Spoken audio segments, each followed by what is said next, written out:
And welcome to another exciting episode of the Comic Book Chronicles.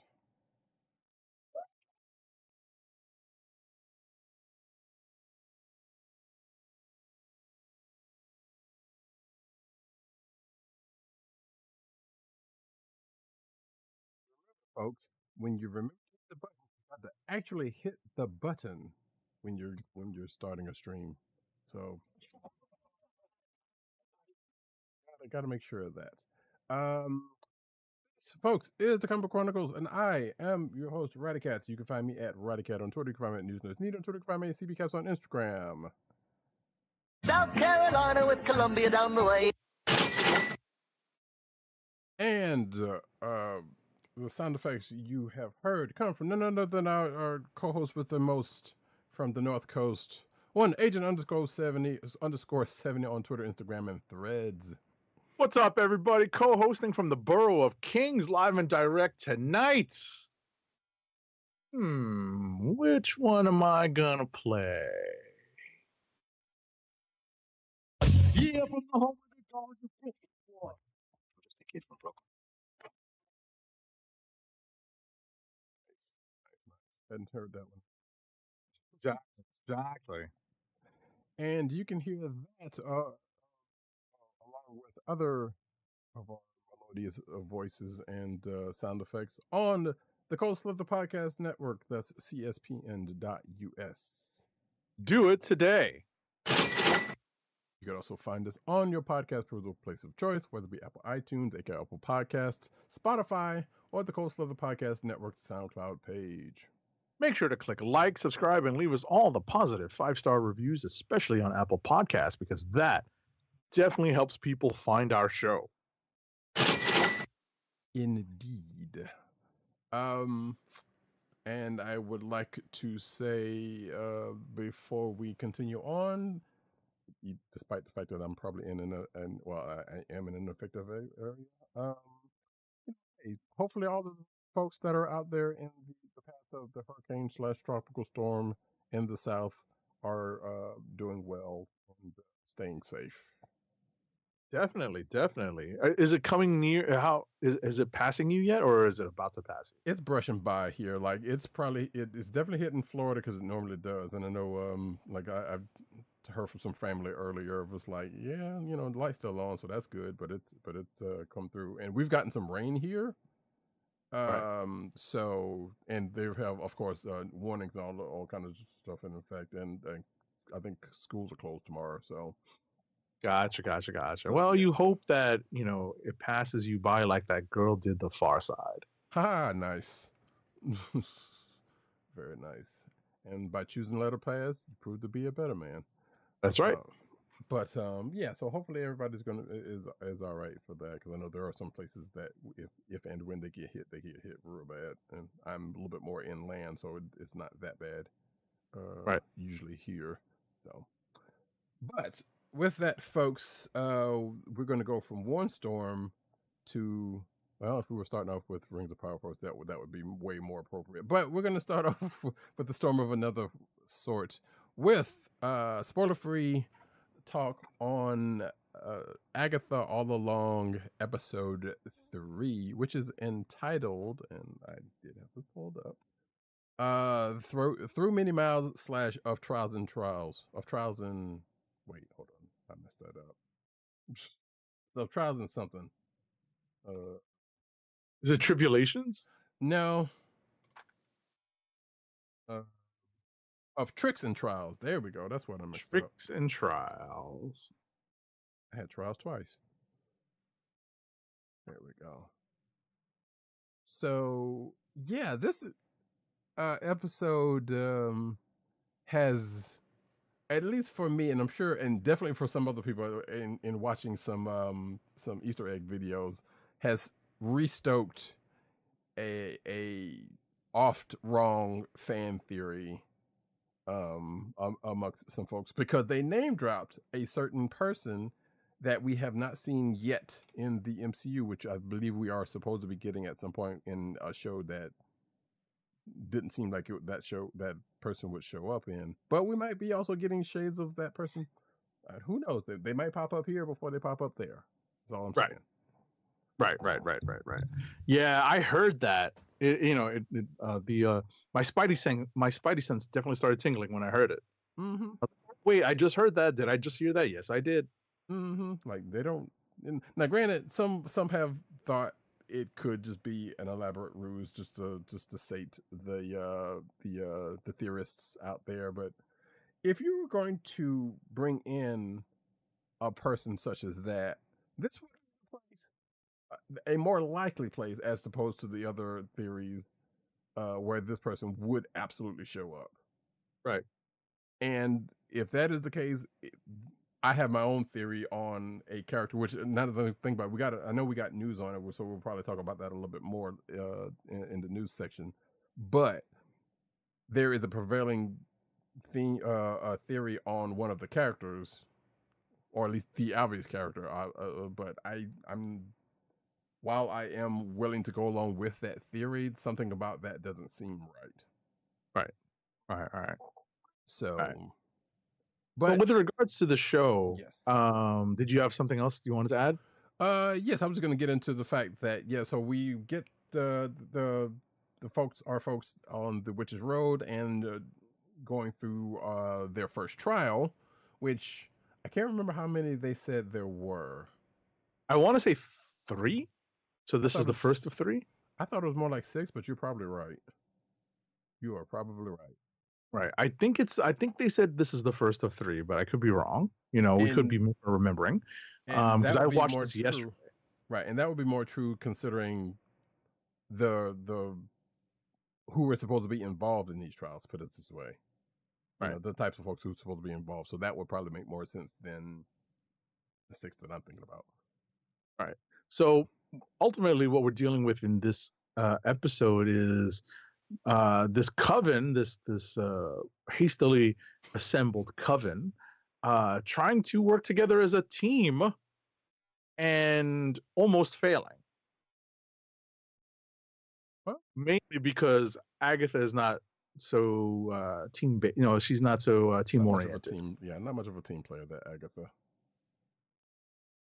So, but I would like to say that while the criminally underused in Saturday Night Live, Sahir Samara was underused in SNL, she's kind of shining here and looks damn good. So, but but also we're, like I said, the whole thing with the trials and everything else kind of going back to the theory thing that I'm going by, because there was a couple of conversations, or there was one particular conversation about said person that I mentioned earlier that comes up in here that people are biting at, and there's more hints as to maybe even a more possible connection to a couple of characters than not, if you go with one theory. Right. So that's why I keep going back to the theories, because it's kind of like, well, it's outside of the fact that they're on this road, Agatha's not being a team player, surprise, and them having to try to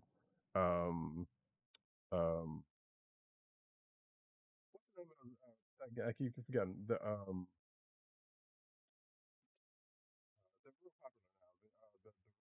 escape rooms. They're basically an escape room in their way out of this one thing. Right. Which I have a strange feeling there's going to be escape rooms people make up from this show that are probably based off that. Like, you can't tell me they set that whole thing up and somebody's not going to come back up someplace else. Right. They'll adapt it somewhere. Mm-hmm. So, because they already adapted some of the jury, apparently. Because why would sure. Even I was about to say even at Disney World. So you never know. Exactly. Yeah, that's very well possible. So you never. But it was a good episode. I know Agent 70 saw it like last night, and I watched it a little bit later than he did, and pretty much got some of the same thoughts as far as it being how interesting that it is. Anyway. Right. Listen, it was a good episode of television. I still don't really know what to expect out of this, and we're 3 episodes in. So, we'll see how it goes. Right. I think we said it last week. Like, this doesn't seem like a show that seemed at the start very necessary, or it may not even be very necessary in the larger scope of the MCU. But Right. for what it's giving right now, and for the time of year it is right now, it's like Agent 7 said, very entertaining, but also potentially could have something come out of it of significance. Which would be a show first for one of the shows, because normally they would save something like that for a movie. But some would argue, is this person worth the attention from a movie, Right. as opposed to a show such as this? Right. And we may just get a cameo tease at the end where it's just, they made their cameo appearance here, but their first full appearance will be in the theaters. So, or in the other show that supposedly they're supposed to be in coming up. Right. So we'll see. Yeah. All right. So next up is something that was released today as of the date of this recording. So we're not going to spoil it too heavily, but it is the penultimate episode 7 of season 2 of Rings of Power. Did you happen to have the title? Yes, I do actually. It is called Doomed to Die. That's right. And this is the classic battle episode. So if you have been a fan of, Rings of Power season 1, and obviously what it's kind of, looking to emulate, which is Game of Thrones, either Game of Thrones or the movies. Or what's that? The movies. Right. No, but in terms of the shows.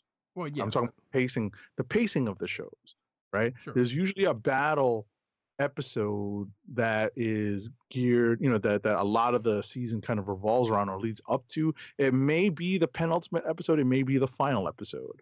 So this is that big battle episode in terms of the setup. And there are a lot of forces coming into contact with each other, into conflict with each other. People sneaking in and out of the line of fire. Yes. And I'll hand it off to Roddykat after I say this one thing. Shout out to the Asian elf. Represent. If you weren't going to do it, I was also. Also, thumbs up for Caliburn Brewer. Ah!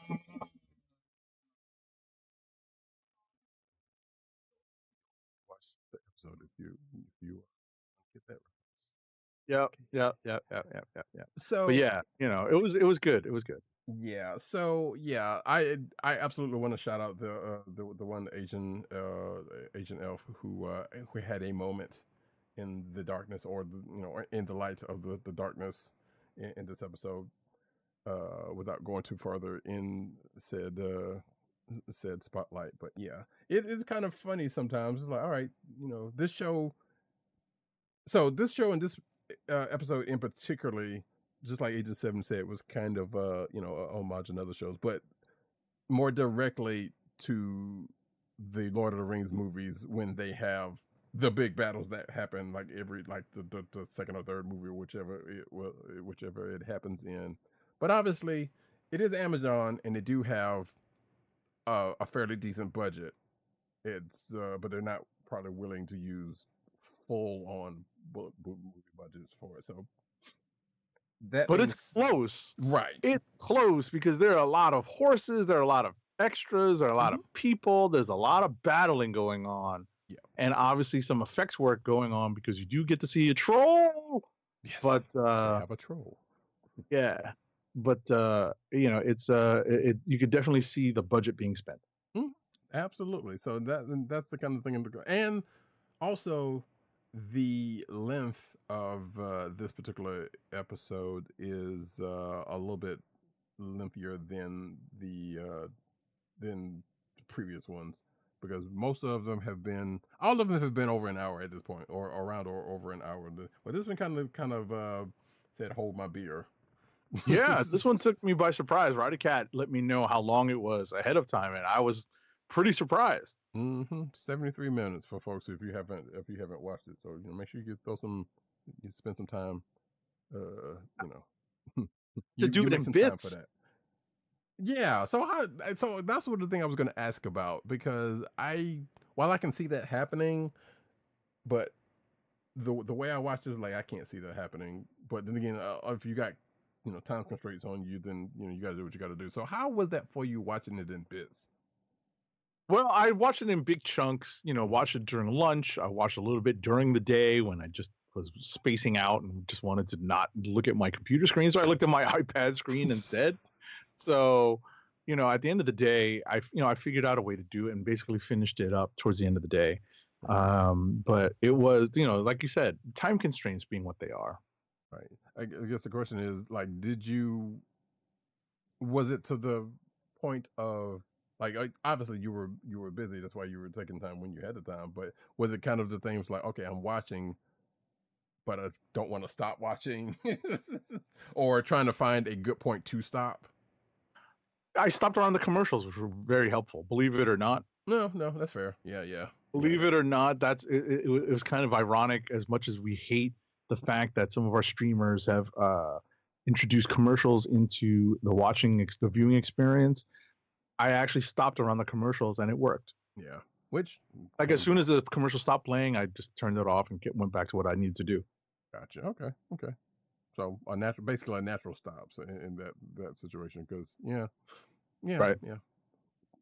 The one time you will hear us praising commercials that are not ones that we do ourselves. Exactly. So, but that being the case, yeah, like I said, the thing came out today, so we don't want to spoil it, but it was a great episode. Going into, like I said, for being the penultimate episode, some things some chips got cashed in. For certain, things are bubbling up even more and more with the one big bad guy who, as I said before the show, is quite effective, as people have been noting. Yeah. Definitely a planner, definitely a deceiver, definitely has a lot of balls, juggling a lot of balls in the air to make his plan work, and you can see how it all happens. And there's some teases for the next episode and for, I believe, the next season, more than likely, because I know that Roddykat and I kind of had some thoughts as to where Rings of Power would ultimately end. My idea is that it would end with a scene that was shared during, I want to say, one of the Peter Jackson, one of the Lord of the Rings trilogies, where is it Elendil? No, it's You mentioned Elendil and the Numenor stuff you did, but I think you were talking about dwarf stuff. What's that? The dwarf stuff? No, I'm talking about, like, when they finally throw the ring into the fire, into Mount Doom. Oh, like the ring. Right. I figured that's where they're going to end up this series, however they get there, and that's obviously still a little whiles away. I wonder about that. That seems the logical choice, but I kind of wonder, because they've been taking liberties with a lot of the source materials, so as they can. So I wonder if they're going to kind of sidestep that, if they even try to go that far. Mm-hmm. Yeah, if they can even make it that far, because that's exactly a lot. Right. And they've been compressing, stuff a lot in this series, because, as some Easter egg videos will probably tell you, well, yeah, some of the stuff didn't happen here and didn't happen there, and so there's a lot of time compression going on to fit in the stuff that they want to, and even compression of people who shouldn't even be there at the time, and places where they shouldn't even be at the time.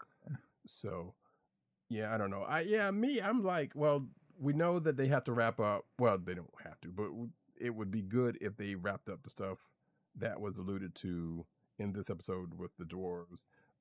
They got to deal with the stranger, aka, we know it's Gandalf. Come on. They want to get to a point with that, and I think that's probably where they're going to end off this season. Right. And of course, go back to Numenor and start shaking that whole tree up a little bit more. Right. And set it up so that, the proto Gondor, as it were, kind of, morphs its way into Gondor. Right. So how they're going to do that in the however long this next episode is going to be, if they're even going to take the time to do all of that, or just kind of leave it to next season, leave some of it to next season, who's to Right. say? But we got the one more episode coming up, and I can't wait for it, and I'm going to miss the show. It's been good. It's been good. I have been pleasantly surprised. So shout out to that. And with that, we are going to get into I have one thing to mention. okay. I did watch Penguin. Oh, right. Sure. Go ahead and talk about that while I get Right. That drops now on Sundays, right? So this is part of Max's and HBO's kind of Sunday prestige lineup now. So Penguin has dropped one episode, and Roddykat is correct in wanting to watch the Batman first, because what I did not know, and I think we might have reported it, but I guess now it's been confirmed in my brain, that the Batman ends at one point.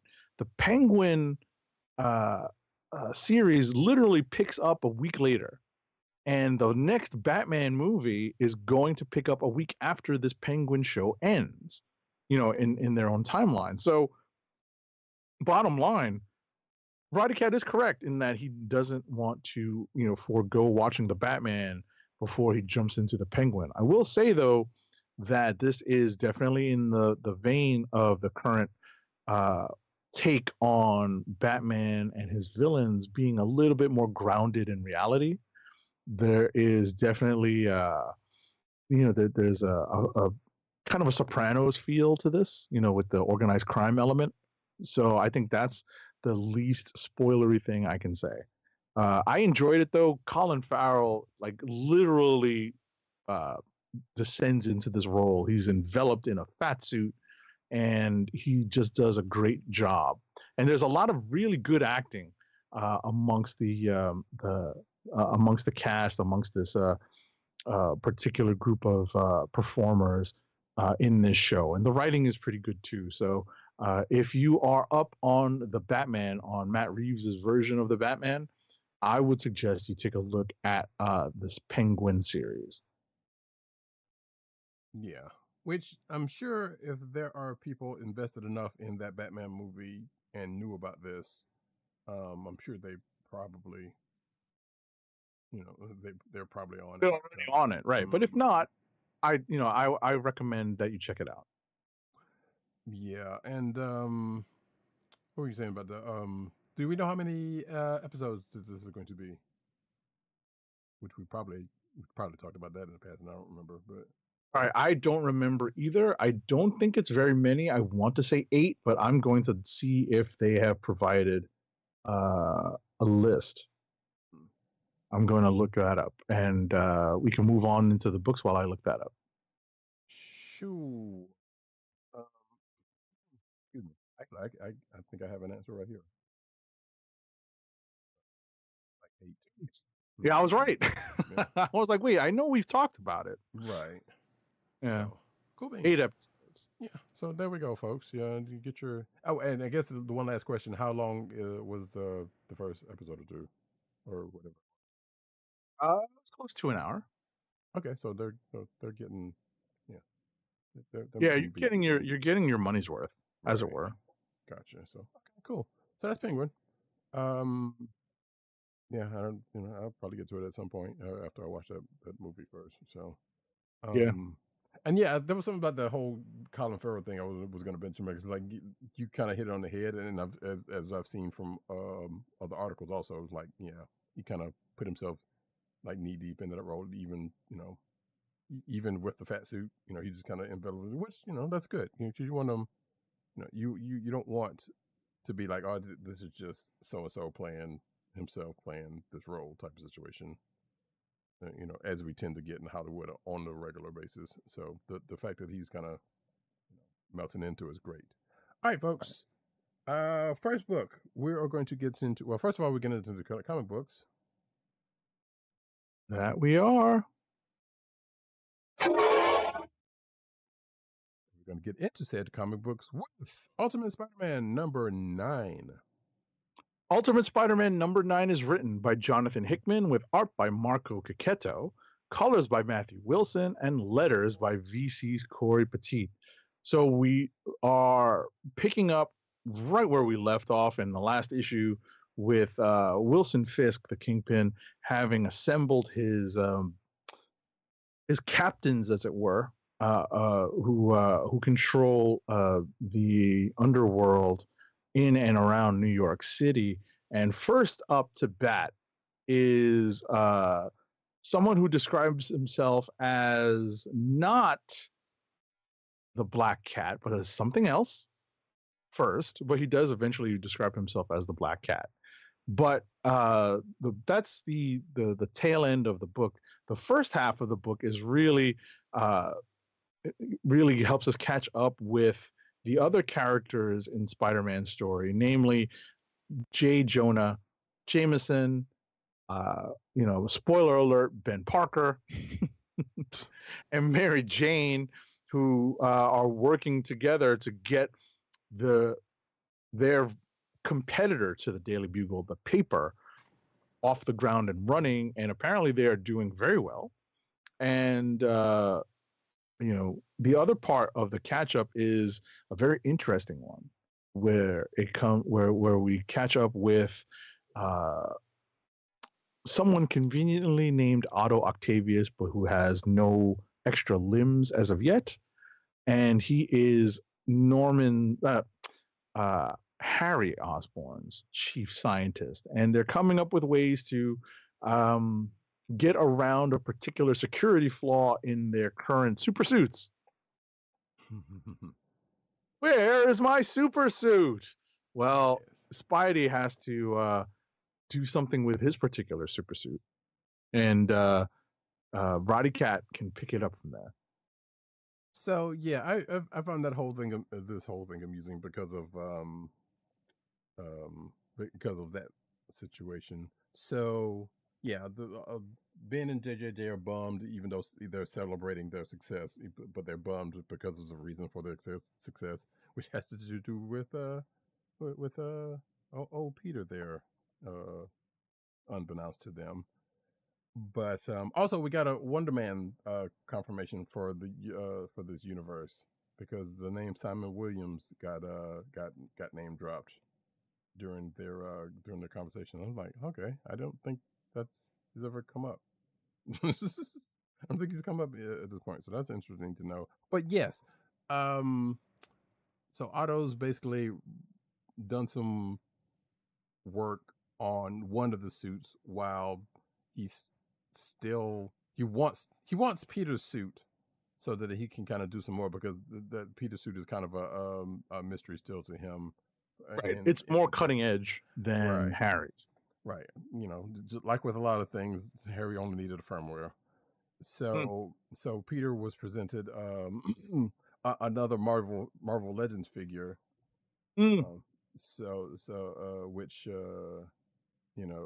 Which to use in the meantime, but Peter ends up going classic.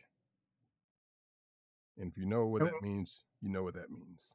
Exactly. When we say classic, we really mean classic. Yes. All the way down to the gadgets on his wrists.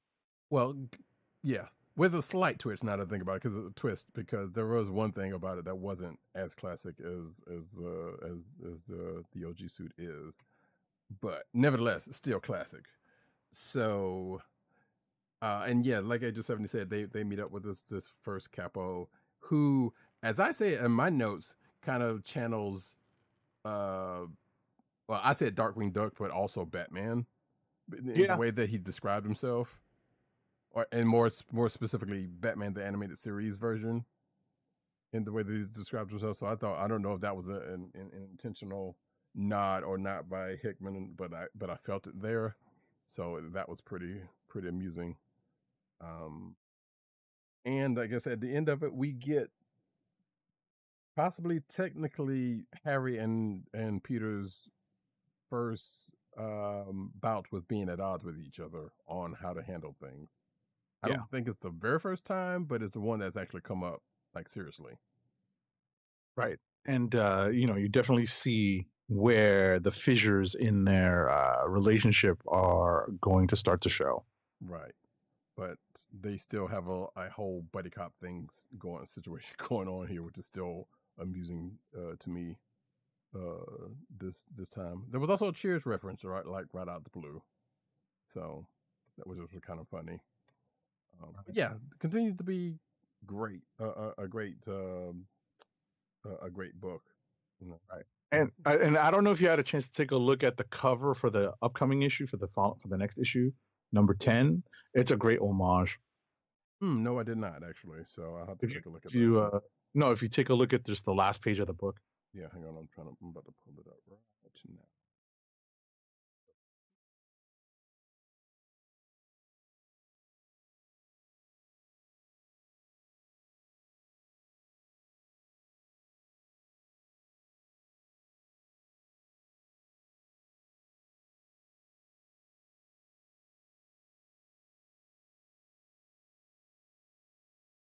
How's it going? Oh, that's great. There.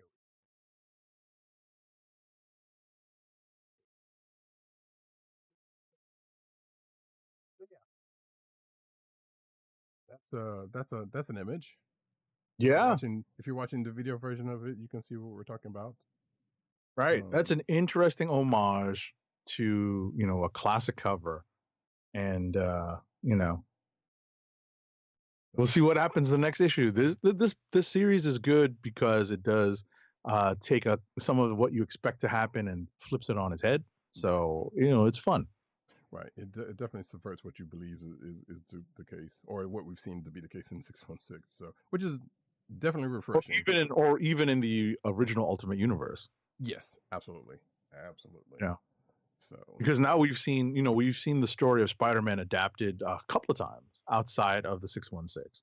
So it's interesting to see what Hickman is choosing to flip.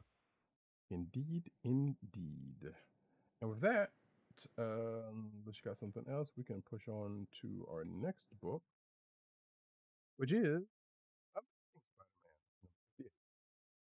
Amazing Spider-Man number 58 is written by Zeb Wells with pencils by John Romita Jr., inks by Scott Hanna, colors by Marcio Meniz, and letters by our favorite lettering python, BC's Joe Caramagna. Again, we're following right on the heels of the last issue. Things have gone from bad to worse for one Janice Lincoln, because guess who's come a knocking? Right? It's the Joker. No, I mean Tombstone. Right? nice. And I feel like they're definitely, that Wells has definitely done his part to amp up the threat of Tombstone, and definitely is doing a decent job of creating certain, I guess, shifts in attitude about the character now. So, and this is not something that is foreign to the concept of people who want to become essentially the kingpin of New York, right? This is like a classic kingpin style, like a head of a crime family style story. And what we have here is Spidey trying to intervene, and that puts him at odds with Tombstone. This is a very quick issue. Roddykat will add what he wants, but there is a great twist on a line of dialogue on a line on a line of dialogue from a DC movie. And with that, I'll hand it to Roddykat. Yeah. Let's just say if you go somewhere in the time frame of 89, Right.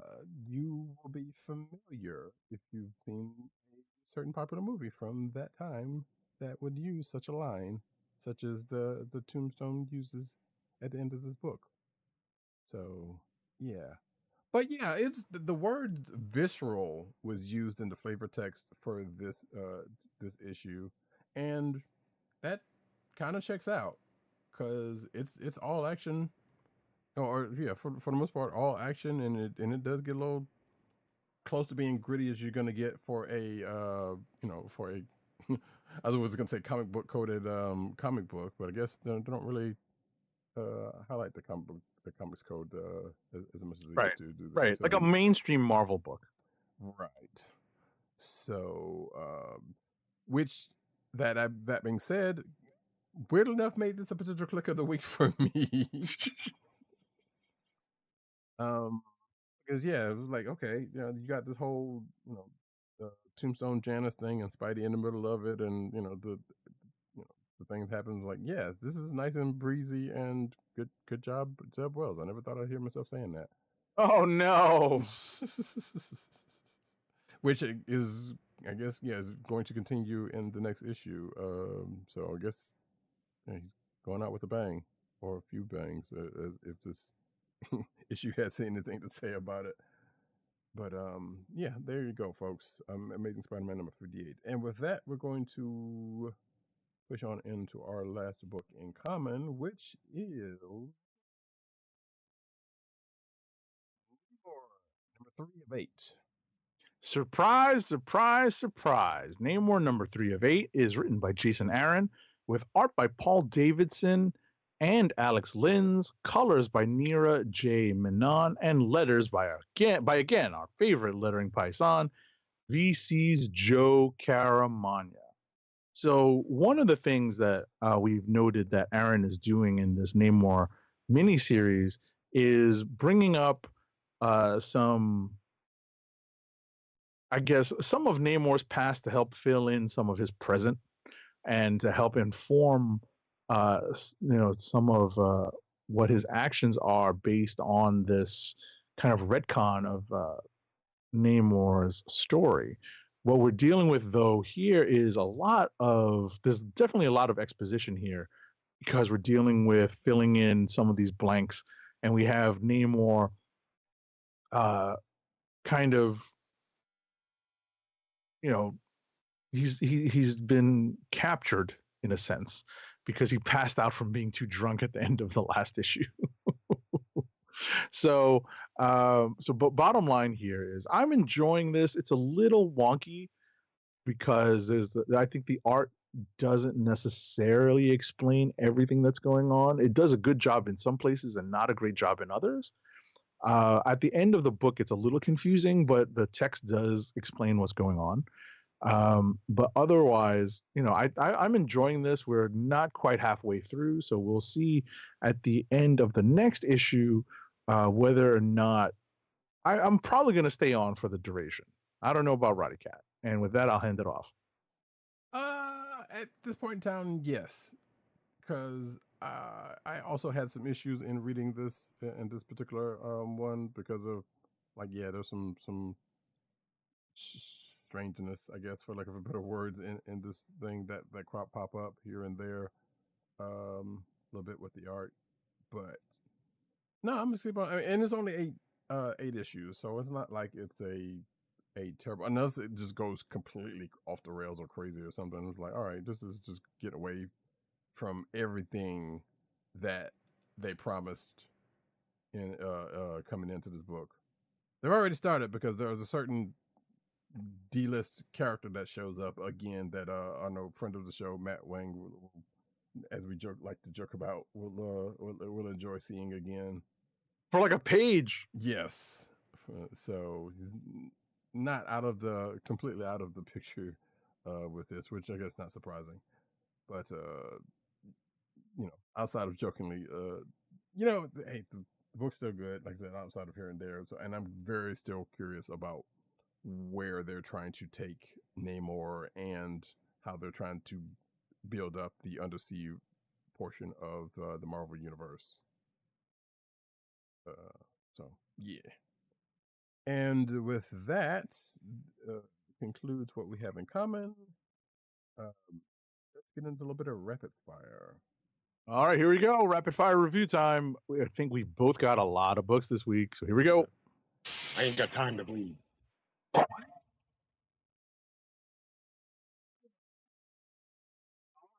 up for me is The Manchurian, number 1 of 5 from Image. This is more of an anthology book. This is kind of a one-shot.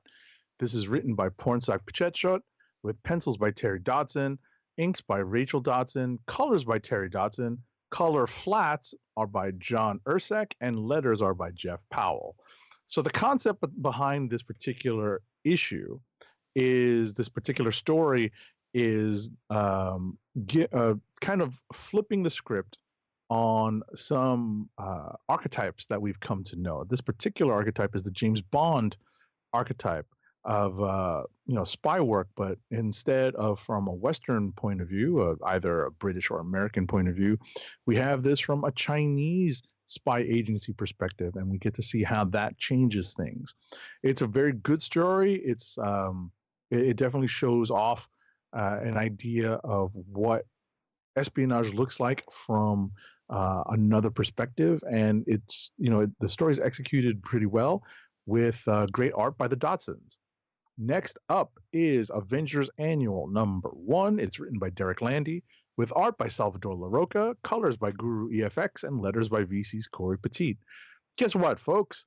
This is the last annual in this Infinity Watch series. Guess what? We have a new Infinity Watch. The roster for this new Infinity Watch has been finalized in this issue, and we get to see what characters are in there, how they may be interacting with each other, and we have an announcement at the end of the issue, and it's probably in the current solicitations of when the first issue of a new Infinity Watch series is going to start. Next up is Daredevil Woman Without Fear #3 of 4. It's written by Erica Schultz, with art by Michael Dowling and Ivan Fiorelli, colors by Dee Cunniffe, and letters by VC's Clayton Cowles. So there's a twist in this issue. Elektra has been on something of a wild goose chase, but she's been tasked with facing off against this current Punisher. It's not Frank Castle. Everyone in this series so far has been very quick to say, well, Frank Castle is dead.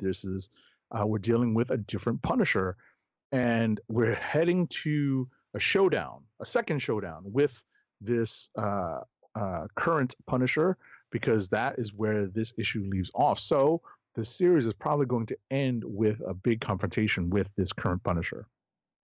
Next up is NYX #3. It's written by Jackson Lansing and Colin Kelly, with art by Francesco Mortarino, colors by Raul Angulo, and letters by VC's Joe Sabino. This issue focuses on Anoli, and there is a reemergence, a reintroduction of the concept of the Morlocks in this. And I know that Roddykat is going to read this, so I'm not going to spoil too much, but I will say that that is the crux of the issue. And obviously the Morlocks have always been part of the New York City mutant scene since the 80s, since they were introduced by Claremont. So bottom line is, it makes perfect sense that they would, and now they have obviously a very different perspective on things in the wake of the fall of Krakoa and the Rise from the Ashes storylines. Next up is Phoenix #3. It's written by Stephanie Phillips, with art by Alessandro Miracolo, colors by David Curiel, and letters by VC's Corey Petit. Phoenix and her father-in-law are on this little adventure in space, and they come to figure out what Corsair is doing there. Well, Gene figures he finally comes clean as to what he's doing there, and we get a little deeper into the story that involves Pericus and Thanos' Black Order. And if Thanos' Black Order are running around, can Thanos be that far behind? Even though he's running around in those Infinity Watch annuals. Next up is Uncanny X-Men #3. It's written by Gail Simone, with art by David Marquez, colors by Matthew Wilson, and letters by VC's Clayton Cowles. Roddykat is also going to be reading this, so I'm not going to spoil too much. I will say that a lot of this issue is centered upon getting to know the new characters introduced in the first 2 issues. Next up for me is Wolverine Revenge #2 of 5. This is written by Jonathan Hickman with pencils by Greg Capullo, inks by Tim Townsend, colors by FCO Placencia, and letters by VC's Corey Petit. Now, a reminder, this seems to be an alternate universe take on a story of Wolverine taking revenge on a new brotherhood of evil mutants in the wake of Magneto dying and setting off an EMP that basically disrupts all electrical power across the world, and not everyone makes it out alive. We see some bodies, some unfortunate bodies get caught at the in the first issue, and now Wolverine's out for the literal title of this book, Revenge. And he's able to get it against one character, and he's in the midst of getting it against another one as we fade into the next issue. Last but not least is X-Force #3. It's written by Jeffrey Thorne with art by Marcus Toe, colors by Eric Arciniega, and letters by our favorite lettering paisan, VC's Joe Caramagna. Forge and his team are still trying to figure out how to stop the world from ending by dealing with these kind of events that pop up on his little spherical doohickey that he's created to deal with threats that might lead to the end of the world. And he and Sage are trying to figure out how best to deploy this team of kind of X-Force people, kind of not. It's not really the classic wet work X-Force team, but we're still learning about some of the new characters that have been introduced. So it's still worth it to me to keep following, at least probably through this first story arc. And that's it for me. That was a mouthful. Indeed. Going back to that Phoenix thing, I think we're going to get, if you already know, you probably know there's going to be an answer to that rhetorical question that Agent 70 put forth. But if you did not know, you'll find out later on in the news. Also, I believe, if I'm not mistaken, that Manchurian book is called Horizon Experiments / the Manchurian, just in case people are looking for it. I mean, I'm sure you'll be able to find it by the Manchurian anyway, so, there is that. All right, first up for myself, as I was calling Star Trek. I don't have a soundbite for this one, luckily. Star Trek number 24, actually written by Colin Kelly and Jackson Lansing. Art by Megan Levins. I don't know why. Okay. Colors by Lee Luffridge and letters by Clayton Cowles. Another potential click of the week for me. Probably not a big surprise to that many people here. But so after the events of last issue, after the events of last issue, let's just say the crew of the Theseus have taken to following a couple of movies, movie scenes into heart. Let's just put it that way. So, in other words, a big bomb goes off. The crew is trying to outrun it. As tends to happen in a Star Trek movie. There is a maneuver that Cisco does that mirrors something that happens in Star Trek V, which is probably one of the few memorable things, which is not a word, from memorable. Whatever. Yes, that's what I meant to say. From Star Trek V. Beverly kind of quarterbacks the play during this whole time.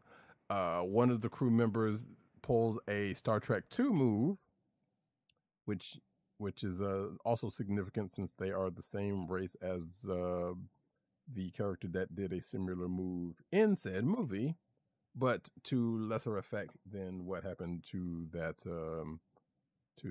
character. I feel like I've said enough. with that. And with all of that, they end up using some old Star Trek stuff to get into a different place.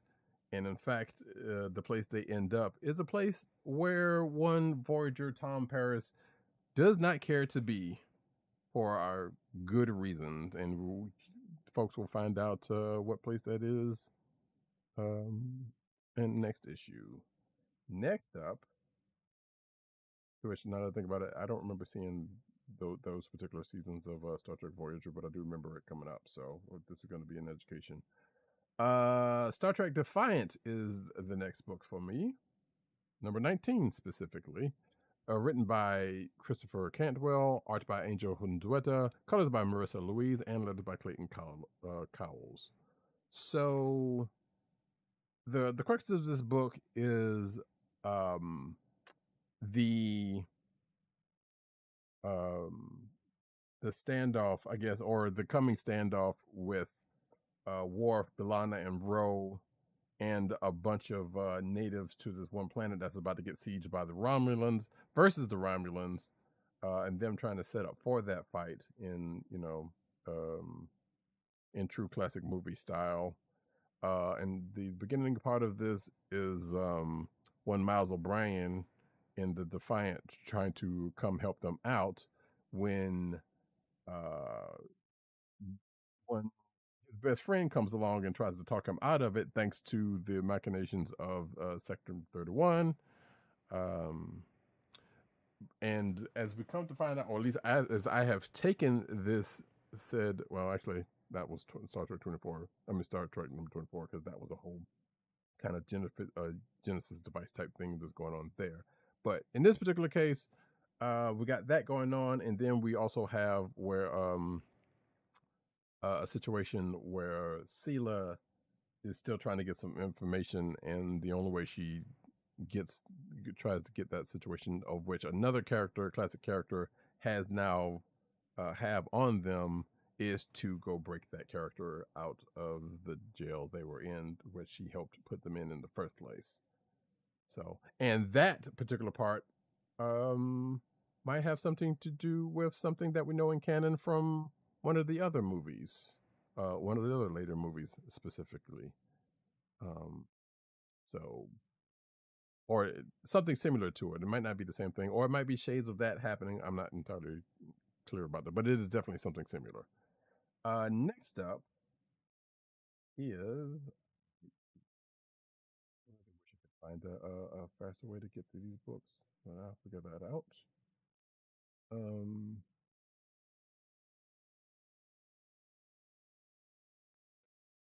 Defenders of the Earth, number 2 of 8. Uh,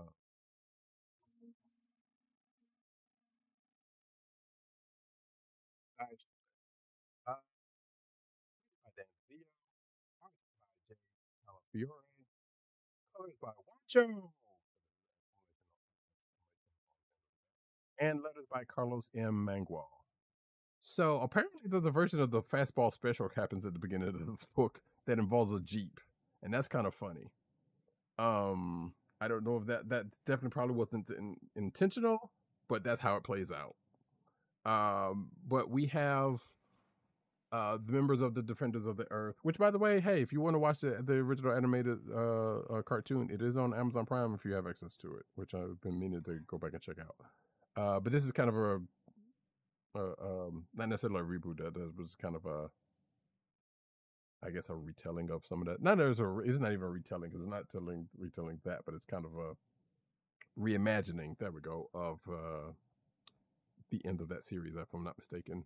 But regardless, various members of the Defenders are in various places doing things, such as Lothar and his son is out in the wilds trying to figure out some stuff, and they run into not only a new version of a character that they've worked with all this time, but also the daughter of said character, who has her own agenda for being in the situation she is, because she wants to be able to take up the mantle, and that's prohibited. which I don't know if that's something that the show is established, but nevertheless, it's something that comes out here. Mandrake wants to get back into show business, and he does. Weirdly enough, in that situation, the name Chris Angel pops up, which means, I guess, in this universe, Chris Angel exists. Okay. So, yeah, it's weird. But I guess this particular version of the universe, I guess, and not necessarily in the animated series, probably. And the Phantom is with him trying to figure out, well, look, we got this other stuff going on. Why are you just getting back in here and things are going on? But apparently there is a plan, and Mandrake, being as sharp as he is, realizes there are things going on. Because of the next part that's happening is that, so this whole thing takes place after, I guess, Flash Gordon ends up taking down Ming the Merciless, but Mongo, the planet, is in a state. One of Ming's main henchmen is exiled to Earth and is basically trying to help them rebuild using technologies from Mongo or something. But there are people close to the Defenders that are not trusting of this technology because of who it's coming from, which that makes a whole lot of sense, you know. So I suspect something's going to come up with that in the next couple of issues, being that we only got 8 issues. So yeah, there's a few different moving pieces here, but I'm sure it's definitely going to all come together by the last couple of issues of this series. Which again, like I said, is This is issue 2, and there's only 8 issues. So there you go. Got it in there. Next up is Dick Tracy number 5. As we try to speed this along. Written by Alex Segura and Michael Morrissey. Art by Geraldo Borges. Man, creative consultant Chantel Amy Osman. And colors by Mark Englert and letters by Jim Campbell. So this is seems to be the end of the arc for this series. It's not the end of the book, just the end of the arc. So basically, there are some pieces that end up coming together a little late that Tracy gets privy to, and which leads him to a confrontation with the big bad going out of this arc. And at the end of this, we kind of see Tracy doing Tracy things, and a couple of people getting promoted to doing stuff that they weren't doing prior to this, or were doing prior to this, and getting a promotion for it, put it this way, because of things that happened in the arc. Also, Tess comes to the rescue probably a couple of different times, so good on them for that. Next up, I guess we're sticking around to licensed territory in Masters of the Universe, Teenage Mutant Ninja Turtles, Turtles of Greyskull, number 1 of 4. Script by Tim Seeley, art by Freddie E. Williams II. That team is still doing stuff together. Colors by Andrew Dahlhaus. Letters by And World Design. So somehow the Turtles end up in Greyskull. On Eternia. Helping out the Masters of the Universe. He-Man's nowhere around, although he does kind of show up a little bit later in the book. And I guess we'll get into what happened to him at some point. And then at the end of this whole thing, while we do get an explanation of why they're on there and how they got there, we get a meeting. We get to see how He-Man and the Turtles originally met at the end of this. And of course, in Turtles lore, it has to do with time travel. Well, that is, has something to do with time travel, let's put it this way. Or at least that's how we find out, not necessarily the cause of it happening. But, hey, it's another crossover. Just if you're keeping track of all the Turtles crossovers, just mark this one up on your joint. And matter of fact, I think this also has to do with those figures that they just put out with the Turtles with Masters of the Universe. Now that I think about it, so that's probably why this book came about in the first place, because you got to have one with the other. Speaking of Mighty Morphin Power Rangers Usagi Yojimbo one shot. Mouthfuls going on here today. Illustrated by Sean Daly, colors by James Finner, and letters by Ed Dukeshire. So this is also another potential, weirdly enough, a potential click of the week for me. Starts in the past with Usagi Yojimbo, and then of course flips to the future with the Rangers doing a thing, and they both coming together. And part of which has to do with being misled and a little bit of bias comes into play here, but it ends up to being a quite entertaining team up between the two. I'm also kind of surprised, which I suspect there was no reason for it to happen. I'm surprised one or the other didn't say, "Hey, do you know these turtles?" Since they both absolutely do, but no, that didn't happen. And both have teamed up with said turtle, so it's interesting. Also I forgot to mention on that Masters of the Universe Teenage Mutant Ninja Turtles thing. No surprise, Shredder and Krang teams up with Skeletor, and they exchange technologies. So which ends up being a problem for the folks at hand, Man at Arms and the folks fighting the fight. So yeah. And I believe, folks, that is it for me. Kliqs of the week. Kliqs of the week.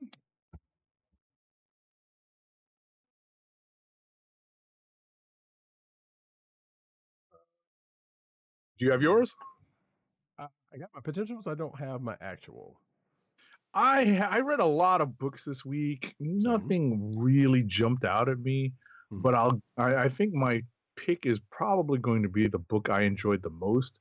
That's Ultimate Spider-Man #9, specifically for the sequence with Peter basically talking to himself through his suit. Yes. That was a great sequence. I enjoyed that. Ultimate Spider-Man #9 is my choice for Click of the Week this week.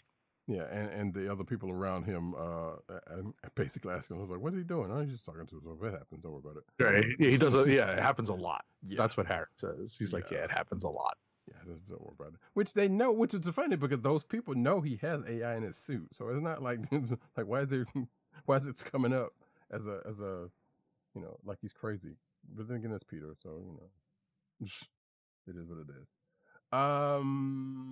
We didn't get to read Thundercats this week because we didn't get a copy of it yet, so right. that was kind of a bummer. From all came out this week, we didn't get a chance for that one. But then again, I think I'm the only one who's reading that. Final Fight #204 that also came out this week. Didn't get a chance to read that because we didn't get that book either. But yeah, this is Moon Man #4. I think both of us kind of dropped off on that one. Also came up. And while I'm still thinking, I'm just going to show the Phoenix Godzilla cover right there for folks. Watching the video version, check that out yourselves. But I think my picks are the aforementioned Star Trek, Usagi Yojimbo, Mighty Morphin Power Rangers joint, and Ultimate Spider-Man, also great. I think I'm actually going to give it up to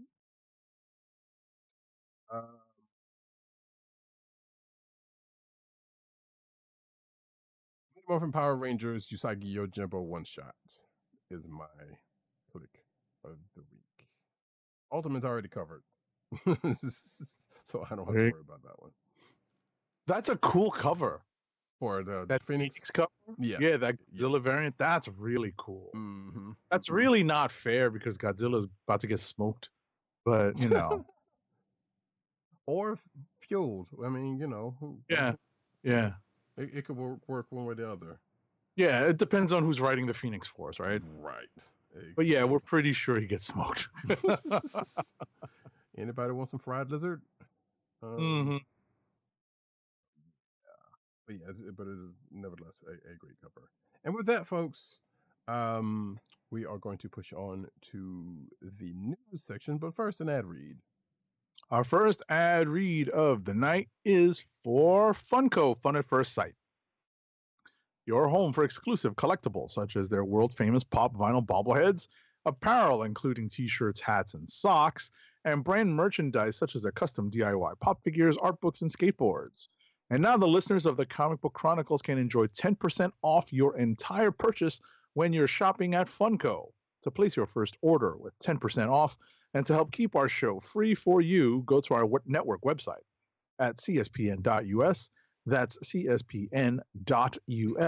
Then click on the Keep Our Podcasts free link at the top of the page. From there, scroll down to the Funko link and place your order. When you get to the checkout, put in the offer code SHOP10 for your 10% off discount. Funko through cspn.us. Do it today. And now we get into the news.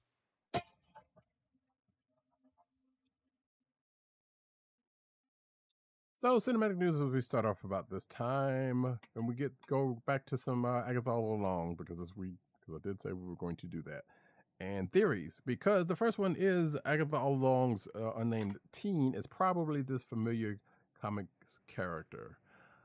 I'm still not 100% on board on this theory, but that is the more popular one at this point. In that's Wiccan, or people are thinking that's Wiccan. And I have issues with that theory based off of some things in the show and from WandaVision at that. But we won't get into that. And of course, this article goes into who Billy Kaplan is, one of the sons of Scarlet Witch that we saw in WandaVision, et cetera, et cetera, et cetera. Next up. Next up, scrolling. Sorry, folks. Why Agatha All Along's Catherine Hahn gets naked. She gets butt naked in Marvel series. So, let's see here. So Jack Schaefer explains it. So Jack Schaefer is the showrunner. He insists that there's much depth behind this unexpected creative decision in episode 1. So it was added to signify the peeling back of the layers of Agatha. Okay. Jack is a she. Oh, is it? Yeah, it's yeah. Oh, my bad. I know the name is misleading, but oh, definitely. Yeah, but yeah, it is definitely a she. And on that, we get to our last piece of Agatha. Actually, no, it's not. I lied. Agatha All Along creator explains why Joe Locke's character, the aforementioned, I should have probably moved the order of this one, but it's fine, is being kept a secret. And this is going back to the first 2 episodes that that started this whole thing off. Speaking about the character with Roddy, Schaefer said that they're keeping Teen's true identity a secret in the Marvel show at this time because, quote, the effect of his mystery has on Agatha, which feels like it lends more credence to one of my theories. Okay. Because one of the theories that I had was that it's Blackheart, Mephisto's son, right, for reasons. And given what kind of nod we got in this particular recent episode, that could be possible. Or it could be the other prevailing theory is that this is Agatha's son, and I feel like the episode may or may not have lended credence to that as well. Right. So, is that Nick Scratch? Is that Blackheart? Is that Mephisto? Is that Billy Kaplan? Who knows? Next up. All right. So apparently, and it's not a big surprise. The Ballad of the Witch's Road that was sung in the first episode of Agatha All Along provides a roadmap for the series, and it reveals the plot. And the lyrics definitely mirror what's been going on in the series so far. So go back and listen to it and see how closely it parallels what's going on the screen. Indeed. Next up, Marvel's unleashes the first trailer or teaser trailer for the Thunderbolts asterisk. Because every time I see the asterisk, I got to see it. I got to say it, and even though I'm sure it's not meant to be said. So yeah, the first teaser trailer has popped out there. Both Agent 70 and I watched it. We can say that it focuses on one Yelena Belova before getting into the bits about the other members of the Thunderbolts asterisk. So including which not the big surprise, the return of Contessa Valentina Allegra de Fontaine. Yeah, it was a good episode. I mean, it was a good trailer, I thought, for what it was. Will I need to see? Oh, and of course, there's the favorite character for some people saying is Bob. So, and I'm thinking those people might not know who Bob is. Right. So, we'll just leave that the way it is until that whole thing comes out. But yeah, it seemed Suicide Squadish. And that's what it's meant to evoke, I believe. Mm-hmm. Much more so than the original Thunderbolts concept. Mm-hmm. So, but it is also a concept that they adapted in the Thunderbolts comics over the years. Yes. Yeah, this is true. So not a big surprise one way or the other. And actually, I'm just going to take this next one because it is about. So there is also a poster that is that came along with the teaser trailer, and in said teaser trailer, apparently, as I take this next one, is the poster gives the Sentry 6 fingers on one hand. Yeah, I counted. It's kind of lame. Yeah. So I don't know if that was an intentional thing or somebody then goofed. Yeah, or it's just generative AI making these posters. That is also a potential possibility. So no one from Marvel has said anything yet. So, but people have been noticing it in the last couple of days. So there you go. Next up, Then is set to star as Elektra in 2025. Psych! Brie Larson is set to play Elektra in a new production of the same name next year, based on the Greek tragedy written by Sophocles. So it is not Elektra Nachios, folks. That is correct. Psych. I had to put that in there because it's like, you know what? Sure, why not? Because at first, when I first saw it, I got fooled for a second. I was like, wait a minute, they're recasting Elektra again. Well, they're recasting Elektra with Captain Marvel. Right. So it was like, that doesn't make any kind of sense. Unless it was like a voice thing or something, which, no, come to find out. Nah. So, but that was kind of funny when I saw when I read it. Next up, though, Kyle Chandler to star in HBO's Lantern series. So, they got their Green Lantern, and it's not Chris Pine, as a lot of people have been wanting. Because, It's not who? It's not Chris Pine.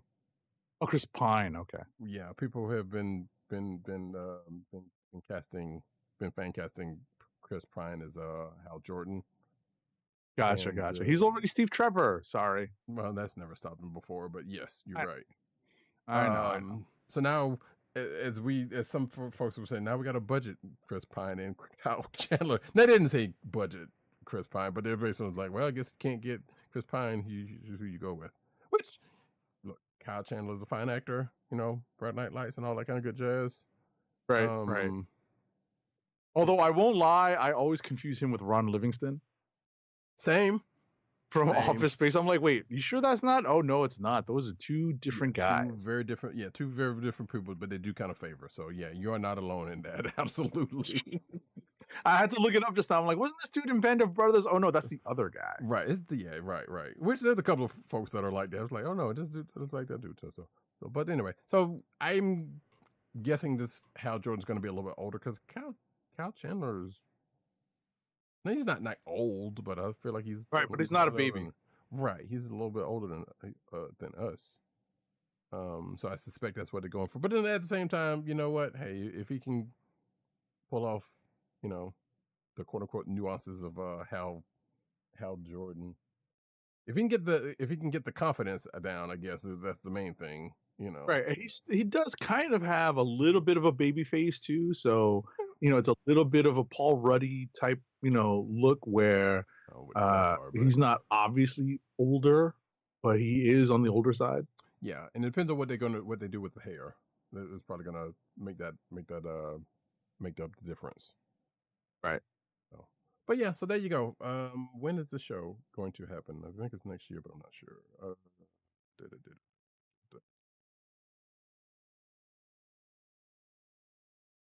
Finally, DC was initially looking for a movie star to take on the Jordan role and had been in talks with Josh Brolin, who ultimately passed, and Chris Pine and Ewan McGregor was also on the list, which probably couldn't afford either one of those.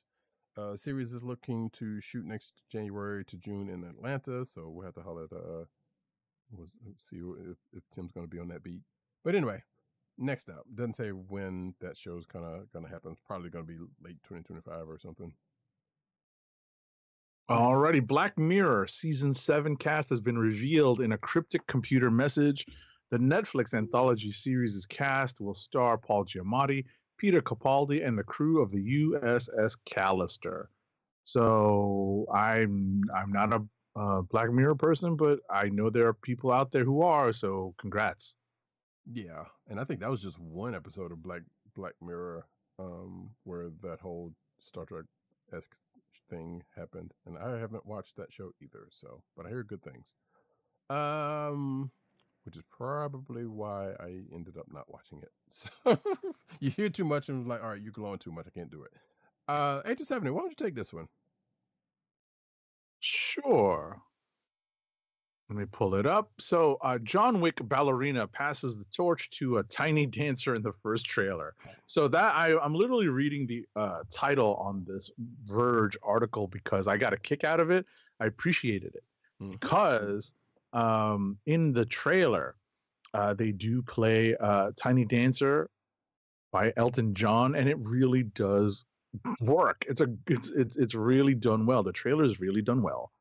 It apparently, so according to this article, and I kind of figured this out myself, this is set sometime between John Wick Chapter 3, Parabellum, and Chapter 4. So we get a lot of familiar scenes and even scenes taken straight out of John Wick 3. So I enjoyed this trailer. It's hard to talk about it because I think you should just watch it. Right. Roddykat, what are your thoughts on it? I agree. It would also, that explanation of the time frame would lend credence as to why we see a certain person who shows up in the state that they are in. But then again, that person was always in some state of that, when they were around. So that makes sense. But yeah, it was a great trailer. I like I told you 70. I watched it a couple of times back to back. So I'm actually kind of looking forward to it. Wasn't necessarily, well, it's still the jury's out on it, or whether this is necessary or not. But I'm here for it so far. Right. And if you watch the trailer, this is definitely firmly in the John Wick universe. And when I say firmly in the John Wick universe, when you watch the trailer, you will understand why I say that. Mm-hmm. Yep. Things, people, places, all of that. It is firmly entrenched. And Hold Me Close, Tiny Dancer. So yeah. Yes. Yeah. Oh, that's what I was gonna say. Because I said this to Agent 70 before the show. I was like, I don't know if they're. It seems likely that piece of music was just used for this trailer because that tends to happen. But it would be amusing if they actually do use it in the course of the movie for some effect while a fight was going on or something. Right. Like the one at the end of the trailer, for instance. But I doubt that's going to happen because that wouldn't make any sense. Anyway, next up, 5 years after it was first announced, Netflix's Magic the Gathering series finally gets a positive update. Apparently, Terry Matalas of Star Trek Picard and other things is show running this joint. This was some news that came out of Netflix Geek Week. We might have talked about this last week. I can't remember, but I'm bringing it up anyway. It's fine. So yeah, it's the show was first announced back in 2019. 3 years later, some more news has popped up, including what I just mentioned about the showrunner and when they're about to start, I guess, and who it possibly is going to be centered around in the Magic the Gathering pantheon. And if you're watching the video version, you can see the little poster clip. It seems like, yeah, it might be Chandra and Johnny, if you know those names. Who's to say? Next up, Avatar: The Last Airbender Season 2 shares a first look at Toph. You can watch this. So apparently, Avatar: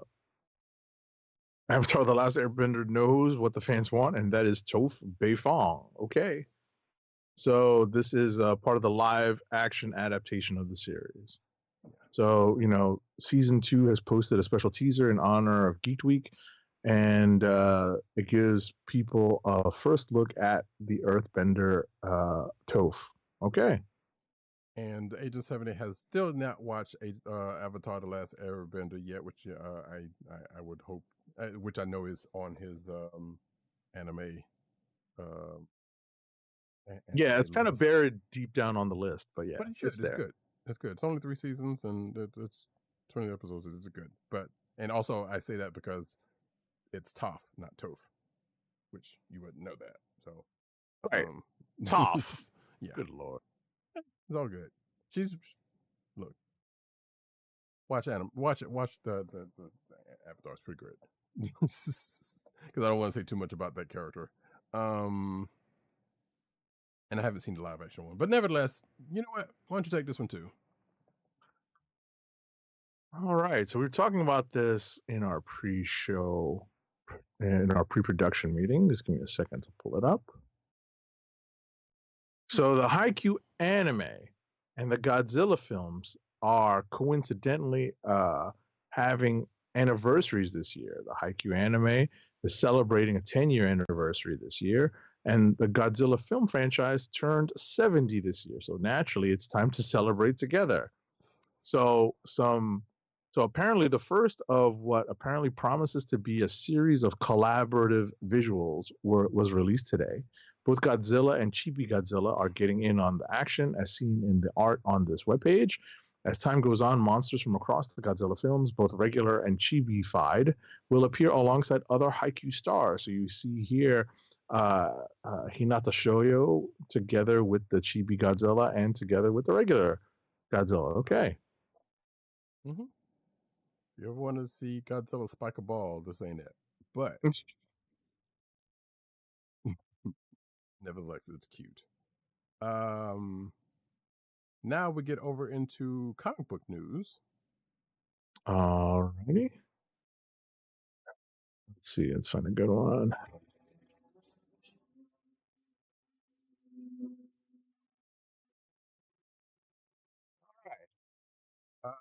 Stars in a new miniseries from Dark Horse Comics. So, Clone Force 99 has a new mission, according to this article. Star Wars News Net. Okay. But basically, let's see.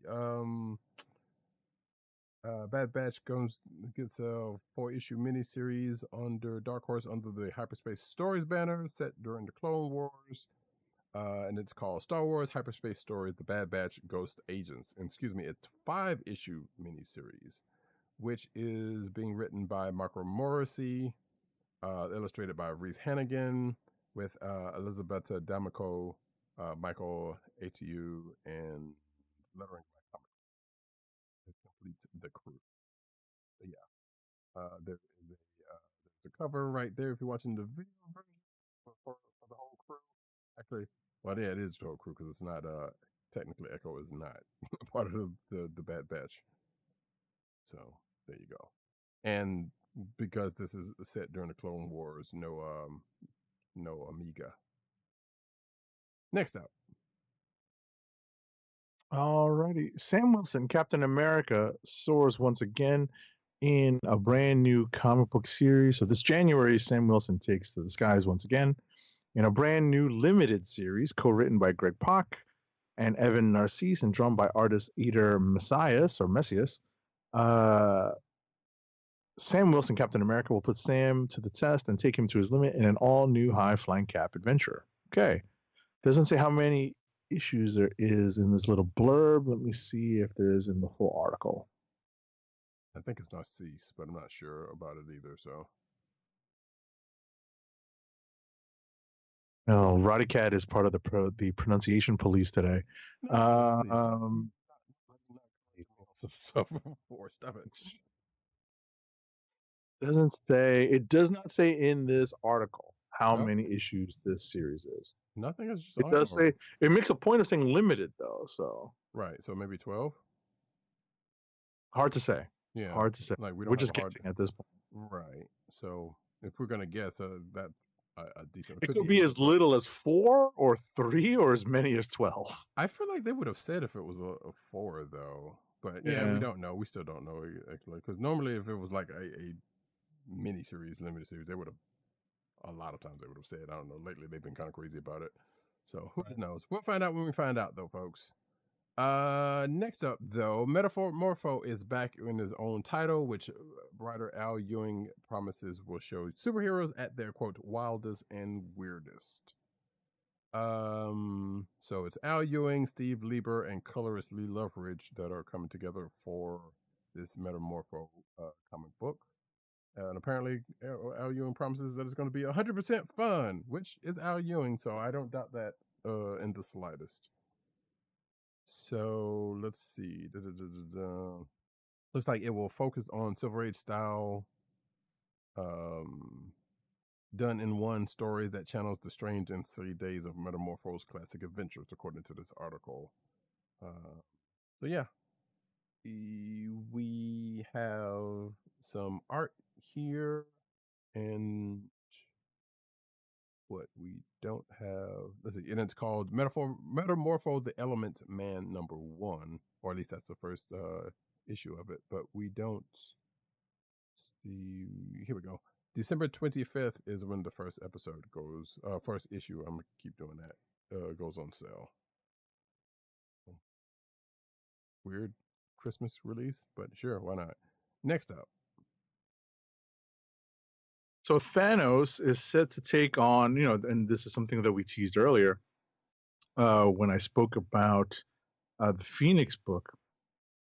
So Thanos is set to take on the Phoenix in an upcoming issue of Phoenix coming out in December, issue number 6. And, we know, and I mentioned this earlier, so we can definitely see that this is being teased. Psylocke writer promises new tech and new sidekick for X-Men's resident assassin. Apparently she's going to have a Q to her bond. So let's see. This comes from the latest edition of AIPT's X-Men Monday interview, and who was talking with Alyssa Wong about the Psylocke her solo series. According to this article, fan anticipation is high, and Wong raised expectations even further with some tantalizing insights into what the early issues will have in store, including what I just mentioned, and a brand new. Well, I guess that is they serve up the name of the brand new character. So there you go. Next up, DC Comics announces a Batman Absolute panel, All In and Jim Lee panels for New York Comic Con coming up in about a month. Crazy. A little less than a month now. Yep. Soon and very soon. Shout out to Von Gloom who made his way into the chat. Finally stayed up and missed half the show. It's all right, good sir. Good to have you here. There you go, Von Gloom. Welcome. Yeah, we were mentioning you earlier actually before the show because we were kind of running late. So, for next week. And the next story is, speaking of New York Comic Con, Hasbro to unveil next Ghostbusters HasLab at New York Comic Con. let's see. Among these action brands tease that you won't want to miss the launch of the latest HasLab project for Ghostbusters, which at this point, so if you're watching the video version, you can see the picture, which is the Ghostbusters Ghost HasLab and a wheel that the Ghostbusters Ghost is coming out of, and smoke behind it um, as if some rubber has been burnt. Now, this suggests an Ecto 1, which I could have sworn they already have.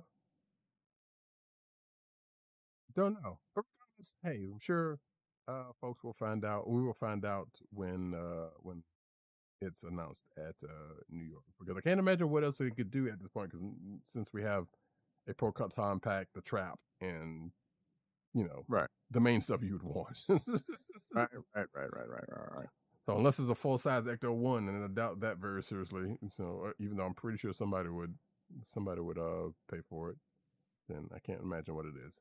Next up, though, Marvel has published their New York Comic Con 2024 schedule, including the Marvel panels, the booths they're setting up, and activations. So take a look at this article. There's a lot of stuff happening Thursday, Friday, Saturday, and Sunday for Marvel. Sunday.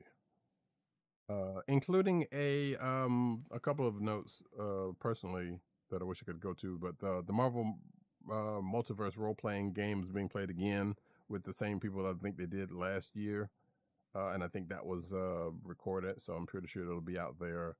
But also, one of the panels has to do with the collaboration between Marvel and Magic the Gathering. And also, there's an 85th panel thing that I guess is going to be a part of the Women of Marvel panel. So therein lies that. Von Doom says, "Is it another Ecto 1 Transformer?" And I doubt that, but hey, it's possible. I mean, they already got that, as you said. So, oh, and he also mentions the Ghostbusters had a flying vehicle. That's right, the thing that came out of the Ecto 1. It was Ecto 2. That was in the cartoon. Maybe it will be paired with an aerial bot. Yeah, maybe. I'm not entirely sure that it's a Transformer though, because I feel like they would have said something like that. But that's good speculation. I like it. Next up, though, Star Wars Clone Wars Bakara joins the fight with Hasbro. So this is a Black Series Bakara figure. You're watching. If you're watching the video version, you can see it right there. CC1138, if you want to go by that designation, and this is a Clone Wars figure. Oh,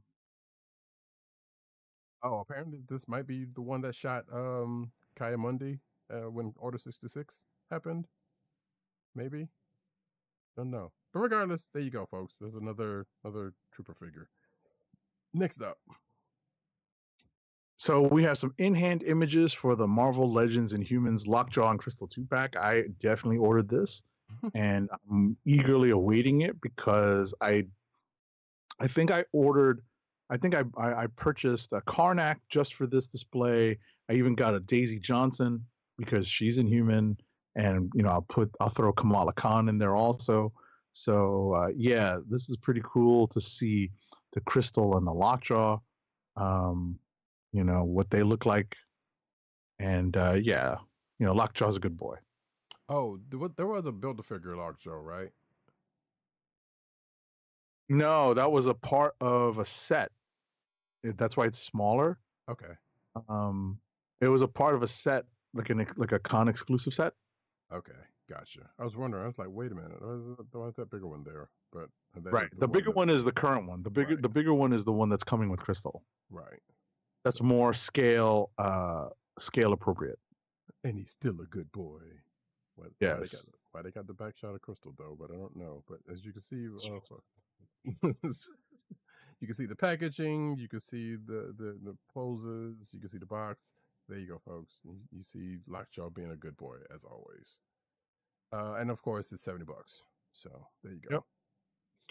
Yep. Daisy Johnson is that Quake? Yes, Daisy Johnson is Quake, but that wasn't. I'm not sure where that came about. Yeah, But Daisy Johnson is in fact Quake, but yeah, yes, like I said, she's also Inhuman. So right. All right. Next up. I got to anyway. yes, Via Amazon Japan, we have our first official images of the new Transformers and Monster Hunter collaboration, Leoleus Prime, aka this is a Rathalos, folks. I played enough Monster Hunters to know at least that much. So yeah, it's a Rathalos that turns into a bot. It comes with a shield and a new matrix that looks like it's based on the Rathalos Ruby. Let's see. There's also a promotional video that is attached to this article that you can check out for yourselves. Apparently, pre-orders in Japan are live or will be live today as we speak, because we have just moved over into uh, September 27th, which is when this pre-order will go live. Well, it's probably already live because it's already tomorrow over there, and it's going for about 49.38 USDs, aka 7,150 yen, and is planned for release on July 26, 2025. So there you go. I'm sure there's those third-party places you can probably, if you're here in the U.S., you can go scoop that up for a premium. Says it's a pity that Marvel forgot about Lockjaw's puppy after Claremont left Fantastic Four, which I totally forgot about that as well. Next up, though. I'm like, really? I didn't even know about that. All right. NECA has revealed a Commando Elvira 8-inch action figure. You know, that's a very that's a deep cut. I appreciate it. Deep cut. Yeah, exactly. So this is an 8-inch scale retro clothed figure, and it's based on a scene from the cult classic movie Elvira, Mistress of the Dark. Okay. You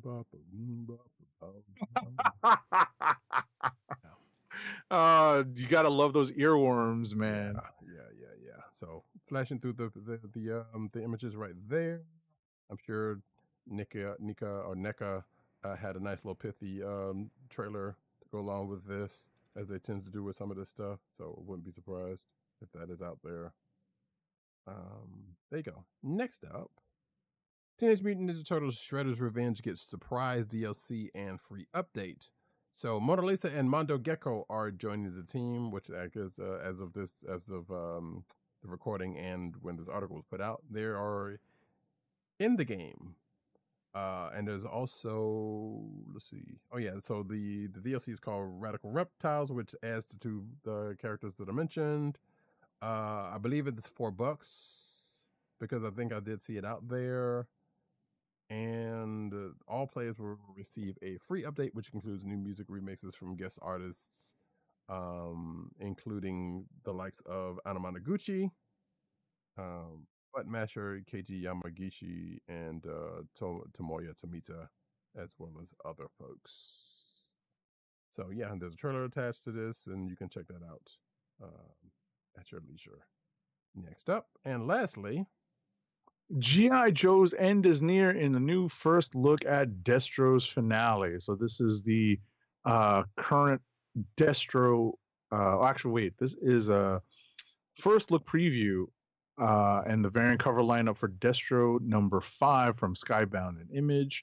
So this upcoming final issue of Destro, which arrives in October, will pave the way for the eagerly anticipated November debut of G.I. Joe number 1. Okay. Mm-hmm. So all right. Yeah, no, some interesting covers here. Mm-hmm. Scrap Iron. Oh yeah, he's been up and through there. Tomax and Zaymot. Yep, they've also been up and through this. Look at that. So, including a not so surprised visit by another person of note after last issue, at the end of last issue. Oh, we even got a His Tank up in here, or proto His Tank. Yeah, looks like. Right. That's actually, I think, an homage to a Marvel cover. Wait, which one? I was talking the His Tank cover. Oh no, I was talking about the some interior preview art. Oh, yeah. no, that does look like a His Tank also on that But yeah, you're right. Right. That I believe is an homage to a Marvel era cover. Do you you've been reading this? Who is that character holding the sniper rifle? Oh, Like with the long white hair? that is a chameleon. Somebody new to So, me. Okay. well, so yeah, it's I think they're I don't know if they're new or because they're definitely new to me as well, but let's just say she gets a little bit of backstory explained during the course of the book of who that is in this universe. Mhm. Um, and it kind of comes off of like a one-off character from the actual animated series, but expanded on, I think. So, but yeah, or an alter ego for a said character actually. But yeah, that was a whole thing. Anyway, that folks ends us with the news. I believe Agent 70 said he has a little bit of show and tell for us. Yes. I do have a little bit of toy corner before we get to our last ad read. Give me one moment. So this came just the other day. I did pre-order this as soon as I had an opportunity. This is and I'm going to drop my virtual background because this is a really great uh, set of figures. It's a 3-pack in a sense. Because it is Doctor Strange, Wong, and another good boy, Bats. Right? And you can see Bats here. He's and you can see the profile of Bats in the box. And this is obviously based on more recent incarnations of Doctor Strange. It's nice to see. This is one of those figures. Wong is one of those figures I never thought I'd see, but obviously, since we've already gotten 2 Doctor Strange movies, and Wong has gotten some exposure, especially on She-Hulk and Wongers and Madison. And Wong is definitely now the glue in the MCU, right? Mm-hmm. And I have not bought the MCU Wong figure, but I'm happy to have this 616 version of Wong in my Marvel Legends collection. And Bats is a good boy. I'm gonna have to definitely display the floating ghost dog together with these guys. Absolutely. Von Gloom that or asks rather, wonder if we'll eventually get a Megatron his tank in this comic. Probably not, because that'll be that would be probably uh,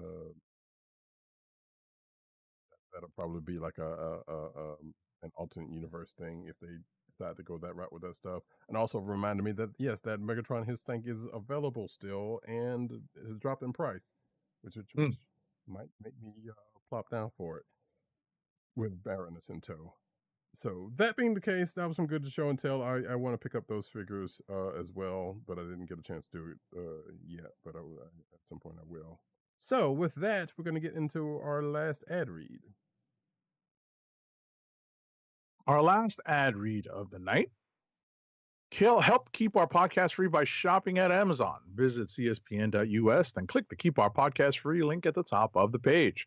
From there, scroll down and click on the Amazon link to shop. Purchase items from Amazon as you normally would, whether it's books, music, electronics, jewelry, apparel, or Marvel Legends. For every purchase made on Amazon through our link, Amazon sends the CSPN a payment that helps us keep the Comic Book Chronicles podcast free for our listeners at no extra cost to you. Amazon.com through CSPN.us. Do it today.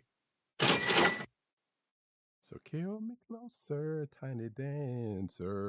I'm gonna watch that trailer again. Of course. Go to bed. Of course.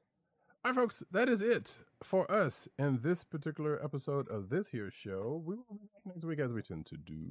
More Agatha All Along. The last episode of season 2 of Rings of Power. More books, more news, whatever else happens to pop up, because I don't.